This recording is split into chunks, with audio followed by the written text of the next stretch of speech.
Selamat pagi, siang, sore, atau malam. Hari ini gue lagi di Katros Custom Kit. Di samping gue udah ada artis pendatang baru, Alit Susanto. Mantap. Ucapannya apa biasanya? Selamat pagi, siang, atau malam. Salah. Oke, di episode ini gue bakal bahas progres dari pembangunan motor Honda Beat yang kita convert jadi listrik dan di custom. So, ikuti vlog ini sampai kelar, jangan skip-skip.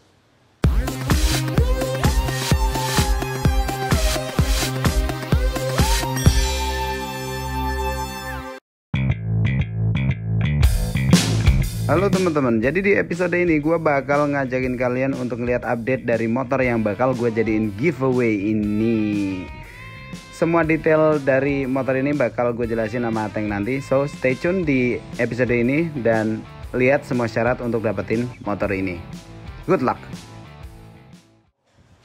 Waduh, di samping gue ada motor Batman. Dan ini nanti suaranya juga kayak motor Batman. Karena walaupun ini gede banget motornya, nggak ada mesinnya, nggak ada gearbox, nggak ada silinder, nggak ada apa-apa. Alias motor listrik. Gila, Katros Garage kayaknya akan berubah nih konsepnya. Jadi kayak, oh ini ada konsepnya ya? Namanya, ini nama udah fix atau sementara? Sementara. Kayak Hypersonic itu kayaknya. Hyper itu udah sangat, Sonic itu udah kenceng banget, ultrasonic. Emang ini bisa lari berapa kecepatannya? 120. Keren. Nah, ngomongin Honda Beat sih, gue udah nemu nama yang tepat, Teng. Apa tuh? Untuk Honda Beat ini nanti namanya bukan E-Beat ya, karena kemarin waktu kita update desainnya banyak yang bilang, oh motornya E-Beat GAD. Enggak.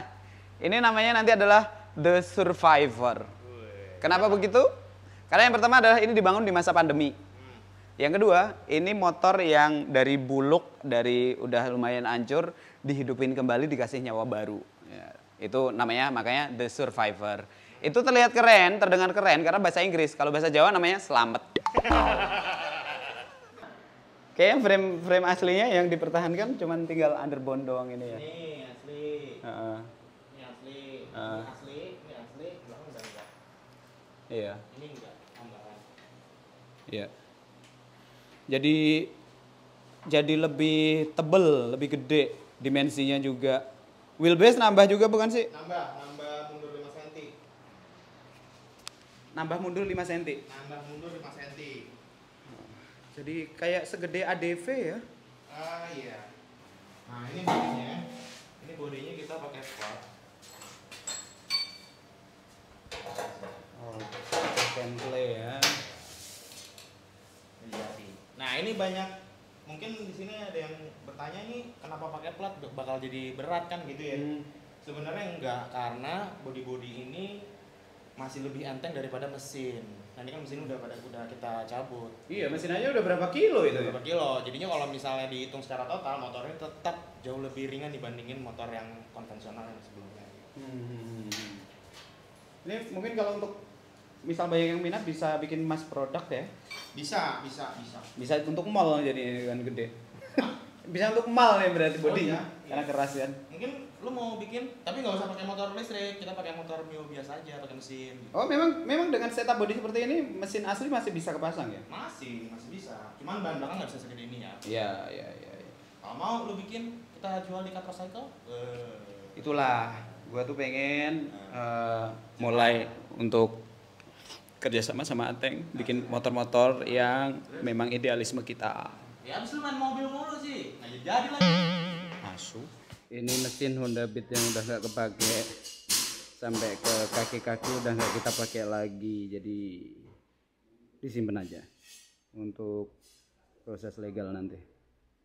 Alright, di sebelah gua sudah ada kekasih hati gua, Ateng, Andi atau Akbar, bebas pilih mana.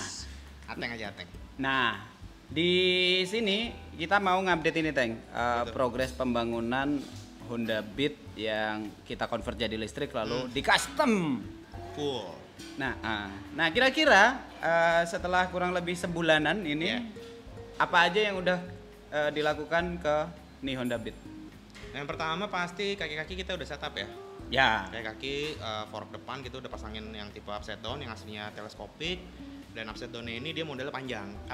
Ayam jago. Ayam jago. Terus arm kita juga udah pakai yang modelnya tebel gitu kan ya. Banana style gitu.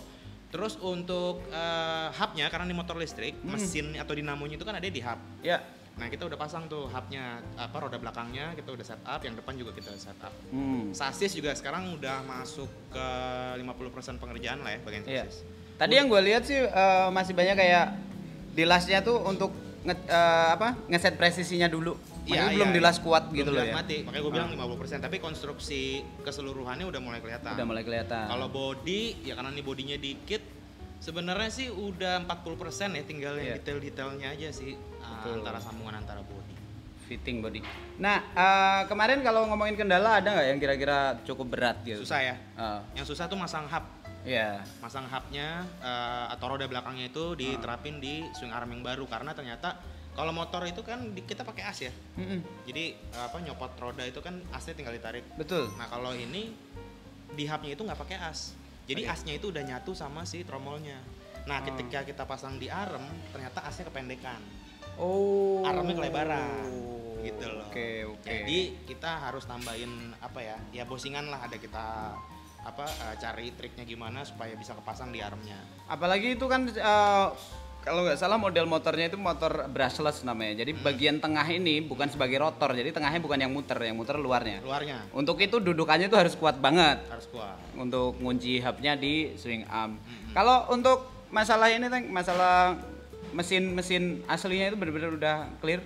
Mesin-mesin asli udah nggak ada sama sekali, nggak kita pakai. Untuk engine mountingnya atau undur-undurnya si Matic ini juga udah nggak kita pakai. Rencananya sih mau gua custom bahan mesinnya untuk iseng-iseng ya. Untuk project selanjutnya. Betul. Jadi dari kemarin ya banyak yang nanya sebenarnya, Bang itu part-partnya Beat yang asli boleh dibeli nggak? Nggak, mau kita pakai untuk iseng-iseng. Kira-kira kita mau bikin hal yang cukup inovatif dengan mesin Beat, kita mau bikin pesawat. Jadi rotari ya. Nah, ini body ya. Kira-kira dari desain final kemarin ada yang diimprove atau enggak? Setelah lihat kondisi aslinya. Kalau ngomongin improve, sebenarnya di body ada yang kita improve, cuman sifatnya hanya bagian detail-detail aja sih, konstruksi minor. Jadi kalau secara keseluruhan bentuk bodinya sama. Yang gua improve itu justru ada di bagian sasis yang kelihatan banget. Kalau di desain itu kan dia sasis lehernya itu yang depan tuh, yang komstir, itu kan lurus kalau di desain. Nyata di Honda Beat ini ternyata dia melengkung.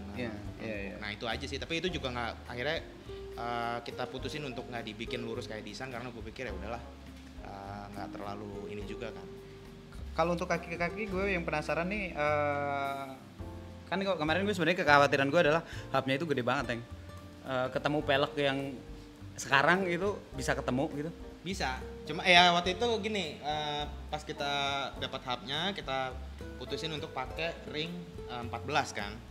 Terus pas kita pasang jari-jarinya ternyata tidak ada ukuran jari-jari yang sesuai karena jaraknya cuma segini cuy. Mepet. Apaan karena jari-jari itu kayak doang? Idealnya hubnya itu untuk motor bebek kayaknya. Iya 17. Ring 17. Karena gede banget kan. Gede banget. Jadi akhirnya kita ngakalin untuk jari-jarinya itu, kita akalin karena kebetulan bukan Katros sendiri yang masang, tapi kan tukang setel jari-jari kan. Iya. Jadi ya udah kita cari aja supaya bisa kepasang. Akhirnya sekarang bisa, dan center lah.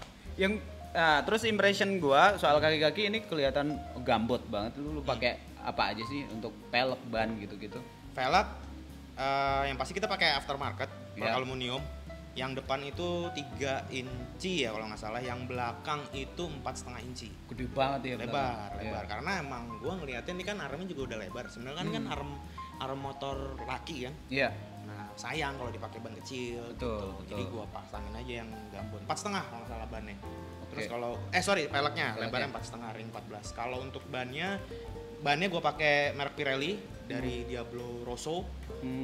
Yang belakang itu ukurannya kalau nggak salah 140 lebarnya, yang depan itu 110 apa 120 gitu, gue lupa. 140 itu cukup lebar untuk ukuran motor Matic sebenarnya. Iya, motor listrik lumayan.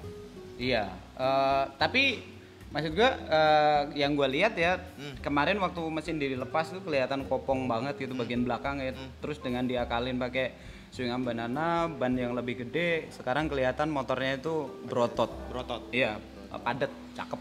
Terus sitting posture juga ini gua rubah sih sebenarnya. Dari Jadi, desain. bukan. Oh, dari aslinya? Dari aslinya itu udah berubah drastis. Ini sebenarnya desain kan emang gua terapin sebenarnya tuh mengacu kepada style riding gua yang gua suka sebenarnya. Iya. Jadi itu posisi yang sekarang ya. Ground clearance-nya jadi agak tinggi karena ini kan sebenarnya kayak motor-motor dual purpose gitu tadinya. Betul. Ya. Sebelumnya gitu. Di konsep awal kan pakai ban big block Ban gitu big sebenarnya. block. Nah, ground clearance-nya agak tinggi, cuman posisi deck kaki ke saat posisi duduk tuh agak tinggi. Oke. Karena gue suka yang nggak terlalu ini, gue suka yang agak-agak tinggi gitu. Oh, jadi agak nekuk ke kiri. Iya, agak nekuk gitu. Oke. Jadi bisa dibilang nih motor bakal cocok untuk jalanan Indonesia, di mana lu kalau ketemu polisi tidur juga santai. Kalau lu mau dimain di jalanan yang gravel juga fine. Sip lah. Pertanyaan terakhir, Teng, kira-kira berapa lama lagi nih kita bisa finishing? Ya dari sini sebenarnya kita masih PR gue itu adalah ngerjain bagian body. Sebelum body frame sih sebenarnya kita lagi kerjain barengan juga. Yeah. Cuman waktunya sebenarnya tinggal beberapa minggu lagi kan. Ya, 3 minggu. 3 minggu lagi. Belum chat, belum perakitan. Gue nggak tahu ya apakah ini bakal bisa mencapai target atau tidak. Doakan saya saja. Amin. Gue doain, gue pijitin. Soalnya ini pertama kalinya gue dapat project bikin. Sebenarnya gini loh, pas gue ngedesain motor ini ya, gue tuh cuman, wah ini bagusnya gini. Saking asiknya gue sampai lupa cara nerapinnya gimana gitu. Betul. Sampai lupa asumsi waktunya juga mepet. Gitu. Oke, bukankah kita biasanya begitu? Mepet. Oke, intinya sih ntar ya gue sangat berharap itu jadinya on time. Cuman nanti sebelum event juga gue bakal reveal kira-kira jadinya seperti apa. Nah, ini motor tetap kembali ke tujuan kita kemarin bahwa nih motor bakal kita jadiin giveaway. Capek-capek gue bikinin lu kasih orang. Gitu lagi, Teng. Kan kita bakal bikin lagi yang lebih serius lagi dari ini. Oh, jadi ini bercanda? Enggak juga. Ini serius tapi belum komitmen. Oh, iya. Nah, ini bakal jadi giveaway untuk teman-teman sekalian. Cuman syaratnya tuh simple banget, yaitu follow akun-akun di bawah ini nih, gue tulis daripada salah kalau diucapin ya. Itu nanti akan dicek juga kalau misal kepilih kalian sebagai pemenang tapi ternyata nggak follow salah satu dari akun itu. Batal. Terus syarat kedua adalah lo harus beli tiket online untuk event Indonesia Modification Expo secara online ya. Itu kalian bisa dicek di website ini imx2020.net. Beli tiketnya di situ murah kok. Terus abis itu kalian tonton acaranya nanti di tanggal 10 Oktober live. Jadi kita ini eventnya digital gitu, live. Kira-kira kayak gini acaranya, layoutnya kalian bisa tonton. Seru banget. Semua build-nya akan dikasih lihat di situ, semua narasumbernya akan ngobrol di situ. Jadi kalian nggak cuma nonton mobil bagus, motor bagus, tapi juga narasumber bakal ngobrol, sharing.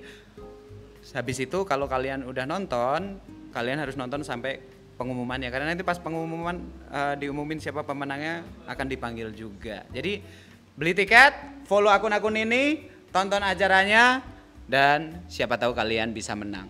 Selain motor ini juga ada Suzuki Ignis yang udah dimodifikasi sama tim Garasi Drift. Jadi tanggal 10 Oktober itu akan banyak banget giveaway yang bakal dikasih ke kalian, mulai dari motor ini, mobil, terus segala part mobil dan motor. Oh, ada juga ya? Ya, bakal dibagi-bagi gratis untuk kalian. So, stay tune dan jangan lupa ikutin event Indonesia Modification Expo. Jadi, kayak itu aja ya Mas Deng yang bisa kita update untuk proyek kali ini. Tenang, kedepannya masih banyak proyek-proyek lain yang akan kita berdua bikin selama kita masih akur, selama Ateng masih low profile kayak sekarang. Jadi, thank you udah nonton episode kali ini. Sampai jumpa di episode berikutnya dengan konten-konten yang lebih cocok.